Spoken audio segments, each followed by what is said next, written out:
जुलूस शोभा यात्रा और इस सभा में उपस्थित भारतीय जनता पार्टी के वरिष्ठ नेता पूर्व एमएलए मानवर NVSS प्रभाकर जी, आप सबों के लोकप्रिय कैंडिडेट भाई सुरेंद्र गौड़ जी, भास्कर अन्ना जी, श्याम सुंदर राव जी,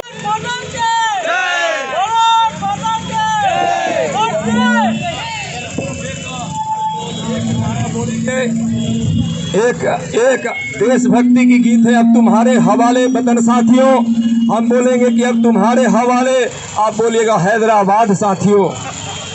अब तुम्हारे हवाले, एक बार जोर से बोले भारत माता की। अब तुम्हारे हवाले। बहुत बहुत धन्यवाद सबको। और आपको पता है इस हैदराबाद की धरती से, सिकंदराबाद की धरती से एक ऐसा नौजवान उदय होकर भारत के पार्लियामेंट में पहुंचा और माननीय अमित शाह ने गृह मंत्री जी के सानिध्य में काम कर रहे हैं माननीय जी किशन रेड्डी साहब, जो आपके बेटा भी हैं, आपके नेता भी हैं। माननीय प्रधानमंत्री जी के प्रेरणा से हम सब काम कर रहे हैं और जी किशन जी का मैं मित्र हूँ। मैं आदरणीय अमित शाह जी के सहयोगी के रूप में मैं जी किशन जी के साथ काम कर रहा हूँ। हैदराबाद आने का सौभाग्य मुझे मिला है।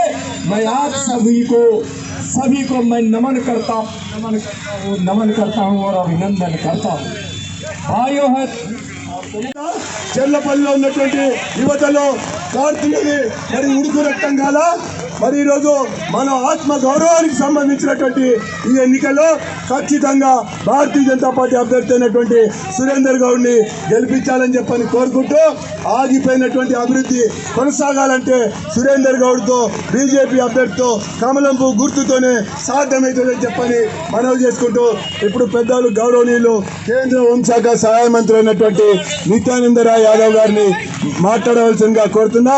मैं नित्यानंद राय यादव जी से आमंत्रित करता हूं।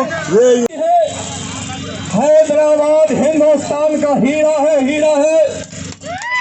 हैदराबाद के कोहिनूर को यहाँ के नवाबों ने विदेश भेज दिया था, लेकिन आज आदरणीय प्रधानमंत्री जी के मन में आज भी हैदराबाद का स्थान बहुत ऊंचा है, बहुत ऊंचा है।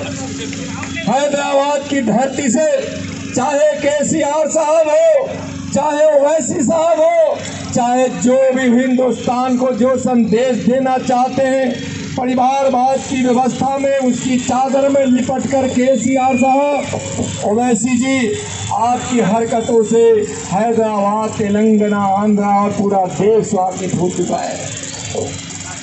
मैं उन लोगों को कहना चाहता हूँ जो कहते हैं कि हम हैदराबाद की सागर को छुएंगे, मैं उनको कहता हूँ हिम्मत नहीं है तुमको कि हैदराबाद के सागर को छू दो। भारतीय जनता पार्टी का एक कार्यकर्ता जान की बाजी लगा देगा, लेकिन हैदराबाद के सागर को आप छू नहीं सकते हो। जानते हैं कि आजादी की लड़ाई जब हमारे स्वतंत्रता सेनानी महापुरुष जब लड़ रहे थे, सोचे भी नहीं थे कि देश की एकता अखंडता से मतलब नहीं रखते, संविधान की 370 धारा खत्म करने पर सवाल उठाते हैं, राम मंदिर बनने पर सवाल उठाते हैं, गरीबों के काम करने पर सवाल उठाते हैं, विकास करने पर सवाल उठाते हैं, हमारे प्रधानमंत्री गरीब के बेटा पर सवाल उठाते हैं। उसका हर सवाल का जवाब हिंदुस्तान देगा, हर सवाल का जवाब हैदराबाद देगा, हैदराबाद के लोग देंगे। और जी HMC में कमल खिलाकर यहाँ भाई गौर जी को जिताइए, साथ में यहाँ जितने भी प्रत्याशी हैं सबको जिताइए जो कमल लेकर खड़ा है, और हैदराबाद के उन्नति में, विकास में, मान में, स्वाभिमान में आप 4 चांद लगाइए। बहुत मेहनत से सरदार वल्लभ भाई पटेल ने हैदराबाद के निजाम को पराजित कर हैदराबाद को हिंदुस्तान में मिलाया था। आप सोचिए अगर सरदार वल्लभ भाई पटेल अगर हैदराबाद को हिंदुस्तान में विलय नहीं कराते तो कैसा हैदराबाद होता, आप सबों का भविष्य क्या होता। वैसे सरदार वल्लभ भाई पटेल पर भी सवाल उठता है, लेकिन सरदार वल्लभ भाई पटेल के मान सम्मान को और उनके सपनों को हमारे प्रधानमंत्री यशस्वी नरेंद्र मोदी पूरा करेंगे, भारतीय जनता पार्टी पूरा करेगी।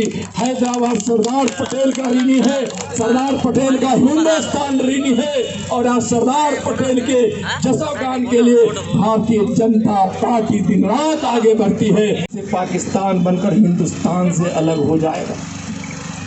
बड़ी साजिश थी भाइयों बहनों, बंगाल के उस उपद्रव को अगर उस समय के कुछ लोग पहचान लिए होते, हम उनका नाम नहीं लेना चाहते हैं, अगर उस उपद्रव से सीख लिए होते तो हिंदुस्तान का बंटवारा नहीं होता, पाकिस्तान नहीं बनता, पाकिस्तान नहीं बनता।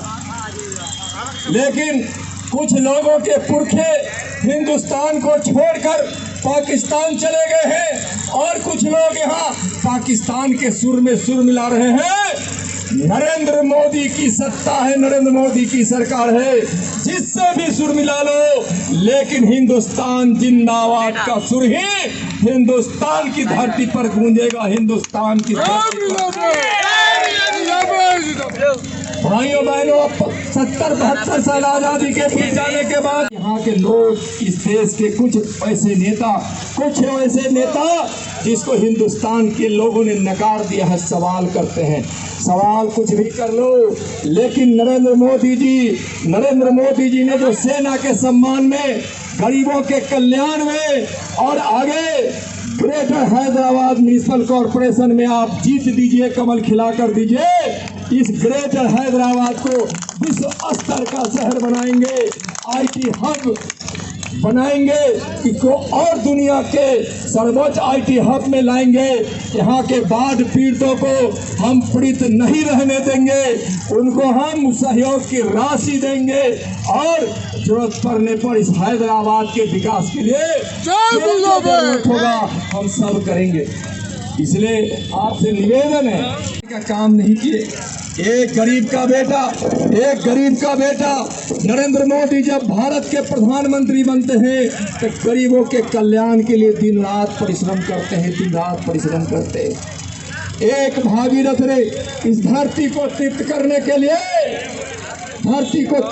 के लिए शंकर की जटा से गंगा को धरती पर लाए थे, मानव कल्याण के लिए लाए थे।